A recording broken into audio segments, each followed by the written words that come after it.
Daniel Padilla at Kyle Echari nagsuntukan sa Star Magic Ball 2025 dahil kay Catherine, true ba? Tara at pag-usapan natin yan. Pero bago ang lahat, kung di ka pa nakasubscribe sa ating channel ay huwag kalimutan mag-subscribe para lagi kang updated sa latest chika. Truly kayang muntikang magkaroon ng santukan o baka nga natuloy na sa pagitan ni Daniel Padilla, Kyle Echari, J.K. Labajo at Richard Gutierrez dahil sa napakaraming bersyon na narinig namin mula sa paru-parong, nakinig din sa kwento-kwento sa katatapos na Star Magic Ball 2025 sa Soler North nitong Biyernes, April 4. Base sa chikang narinig namin ay nakainom daw si Kyle at panay ang yakap kay Catherine Bernardo na hindi nagustuhan ni Daniel at galit na sinitin niya ang una.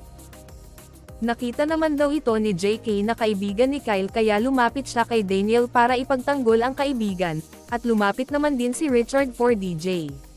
Naghanap kami kung may nakakuha ng video o picture sa gulong ito, pero ang nakita namin ay video na nakahawak si Catherine sa kamay ni Kyle at pareho silang nakangiti at hindi nakitaan na nakainom ang binata.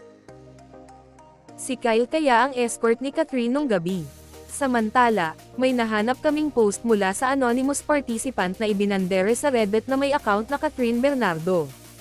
Ang nakasulat, ganap sa Star Magic Ball kagabi, muntik magsuntukan sina Kyle Echari at Daniel, dahil sa sobrang lasing ni Kyle medyo bastos na ang hawak at yakap niya kay Catherine kaya si Daniel galit na pinatanggal ang kamay at pagkakayakap nito kay Kat.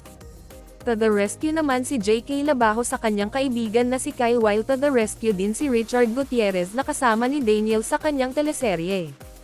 Ganda ni Kat, hehe. May tinanungan kaming nasa Star Magic Ball 2025 din tungkol sa isyong ito. Hindi po totoo.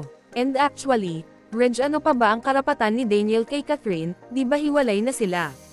Question lang yun. May punto naman ang kausap namin na wala nang pakialam talaga si Daniel kay Catherine at wala naman daw pambabastos na naganap. May nakakitang tinapik daw ni Piolo Pascual si Kyle. Richard Guts para ipagtanggol ang mga kaibigan nilang sina Kyle at DJ. Kanya-kanyang tropa ika nga, pero obviously sina Daniel at Richard ang magkasangga dahil may serye silang, Incognito, at maski sa umeereng kwento ay sila talaga ang magkakadikit kasama si Kayla Estrada bilang si Max. Anong masasabi nyo sa ating chismis ngayon? Mag-comment na at subscribe para updated ka sa latest chika na gaya nito. Maraming salamat po.